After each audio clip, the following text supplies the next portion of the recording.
halfway through the year. Scroll down a bit more, mate. Let's start talking all Australian teams.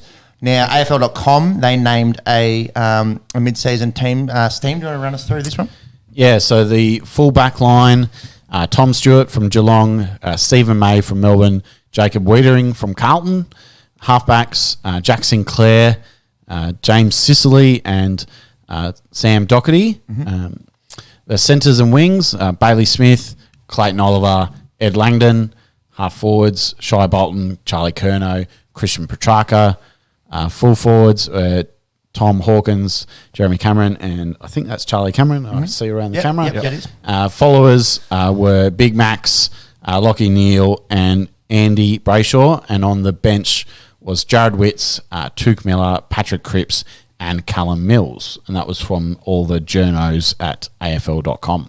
Do you think they got any there? You're going to obviously run us through your All-Australian. And anyone in that team that you think is maybe a bit contentious? Well, as you guys would know, in the last few weeks with Origin, rep teams always create a bit of discussion, a bit of banter, a bit of who would I pick if I was the selector. So I had cast my mind over the season that's been and kind of projecting as to what may happen. There were a few that I shuffled around a few players, a few are going out and a few are coming in my All-Australian team. So Tom Stewart and Stephen May, happy with those in the fullback line. Jacob Wiedering is my boy, and if he had not done his shoulder last week, I'd be very happy to keep him there. If you're just only considering what has happened to this point in the season, yes. If you're considering what will happen the rest of the season, I had to go in favour of Alex Pearce from Fremantle. Had a horror run with injuries throughout his career, but he's been back. He's been consistent this year, been a pillar of that Fremantle defence that has been stingy, been a big reason for their rise up the ladder this year. So, Wiedering out, Pearce into the full back line there. Halfbacks, I had no issue with Jack Sinclair, Sicily, and Doherty. All some great stories in there, in Sicily and Doc, isn't it? And unreal. Yeah, Sinclair has been real good for the Saints. That big flowing mullet, you can't miss him whenever he gets near the ball. Need a few flying mullets in your All-Australian team, surely. Yeah, well, I took one out. I took out Bailey Smith, and this is probably something we haven't talked about. This was breaking news yesterday. Yeah, I don't know if you guys caught much of this. Yeah, so the nose candy. I took him out of the team based on being suspended for the next 2 weeks of the headbutt. And so I've moved Callum Mills, who the journos put him on the bench. I've put him into the winger spot, and he's the guy I could see him rolling back into the D50 as well. Cripps, I put him also from the bench, put him into the centre. He has to start. No bias, but he has to start. I think the potential Brownlow. I think the impact that he's had on the scoreboard this year has been really good, and Ed Langdon is the best winger in the game. He's the for a pure winger and run as much as he does. He never subs off. Had to kind of keep him on there as a specialist pure winger. Half forwards, Shai Bolton and Charlie Curnow, locked them in. But the journos put Petrarca in the half forward. I thought Zach Bailey was super stiff not to get a mention from them. I think he's in the high 20s for goals on the season. So, project that forward probably into the 40s, maybe crack 50. Out of a small forward.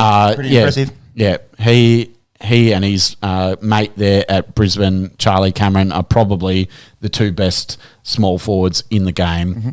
So I had to have both of them in my team as a specialist forward rather than just trying to pick as many midfielders as you can and play him out of position. And Petrarca arguably hasn't had the form that he had last year. I think the last 2 weeks of Petrarca's form like bit of recency bias is sticking in my mind.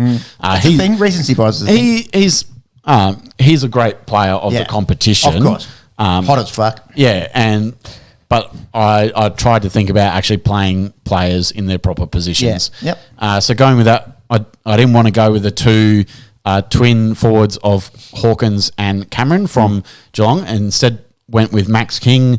Just got to remember several games this year against Richmond and against Adelaide. He essentially won the game off his own boot. And so Max King, Jeremy Cameron and Charlie Cameron be my full forward line. Then did some shuffling and had Max Gawn, Lachie Neale and Clayton Oliver, who the journos put him at centre. I've put him on ball. And then that kind of means that, unfortunately, Andy Brayshaw, very, very stiff to be moved to the bench. You got rigor mortis. Yeah. Happy with Witts and Miller on the bench. And I've put Josh Dunkley as more of a forward option. Yep. Goes forward and can clunk a mark and kick a goal. So he's he can play mid, he can play forward, so he gives a bit more versatility than just probably another straight midfielder. So basically, that was Wiedering, Smith, Petrarca, Hawkins out, Pearce, Bailey, King, Dunkley in. But I think I also considered Sam Collins for that tall defender role. He's very good. And Sam Walsh, Kelly, Josh Kelly are kind of thinking about what they may do in the second half of the year. Walshy missed, I think, the first match against the Tigers, and Kelly has been hot the last 3-4 weeks.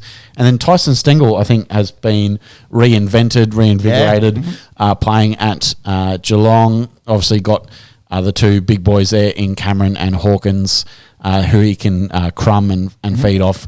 But he's been very good. I think he's in the 20s as well for goals on the season. So bit of a career resurrection as well. He's probably behind Bailey and Cameron. He's the third one in that small forward that you would pick, I reckon. Zach Bailey had 27 goals. Back to previous discussion. Charlie Cameron 31. So halfway through the year, and you got 58 goals out of your two key smalls. Is that? I think Lincoln McCarthy's been good. Yeah. For them, so they're doing all right up there in Brisbane. Indeed. I like what you're talking about there. I think Paddy Cripps, obviously, we're both Carlton fans, but I think he has to be a starting All-Australian. Be interesting, obviously, to see what happens with Bailey Smith moving forward. He's got the 2 weeks for the head, but he won't get suspended for the